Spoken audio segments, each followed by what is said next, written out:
Hi guys, so for today's vlog, so on the way kami sa Starbucks at ayan si G-Style at si Ate Sky, ayan naglalambingan silang dalawa dahil nga alam niyo naman si Sky gusto lagi pasyal.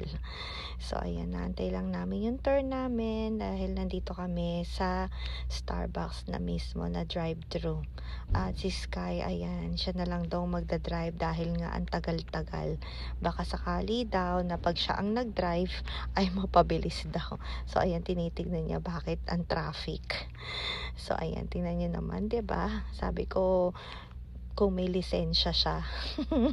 Kaya tumitingin-tingin siya sa akin kasi nga niloloko ko siya na kung may lisensya siya at wala siyang seatbelt.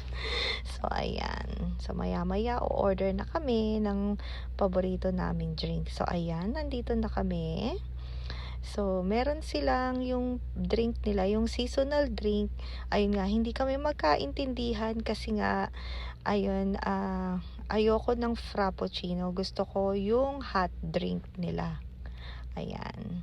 So, ini-explain ni G-Style ko ano yung gusto naming orderin. Ayan. So, ito dapat talaga yung, ayan.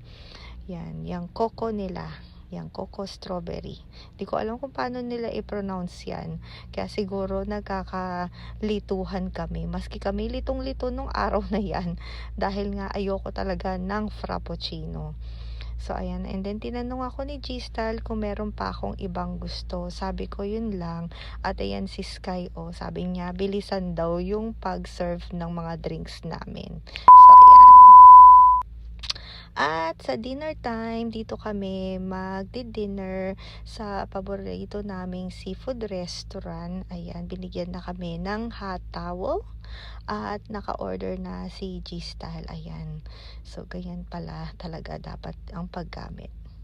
Dahil si G-Style sa mukha niya nilalagay. Pero syempre meron tayong skincare at makeup, hindi natin pwedeng punasan yung buong mukha natin. Kaya kamay lang talaga. Pwede naman sa kamay lang din.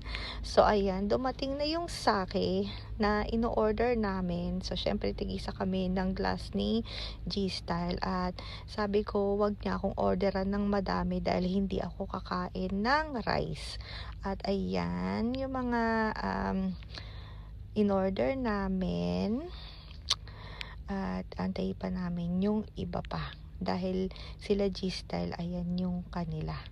So, ayan yung set meal nila.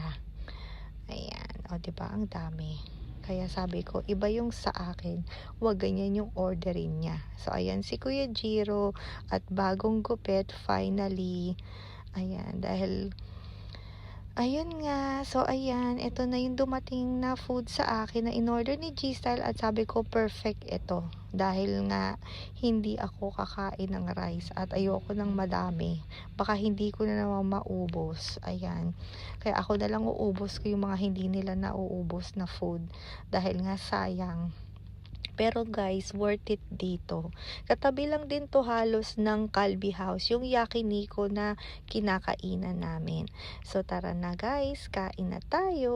O diba? So naka-sweater tayo, yan yung outfit natin by Shein. Ayan. So, napaka-comfy niyang sweater na yan. At kung gusto ninyo guys, i-check nyo na lang sa ibang, siguro ilalagay ko na rin din sa comment section yung ating sweater. Para maka-order kayo. So, ayan. Ang sarap guys. At, yun nga, sake lang yung drink natin at water. So, yun lang yung in-order natin. So, ayan, nahulog pa. Ayan. And then, ito na yung itsura ng iba pang food. Ayan. Tempura. And then, may soup din tayo. Ayan, hati na kaming tatlo dyan dahil medyo malaki din yung size ng soup. Parang egg drop din ata yan. At may pa-dessert sila.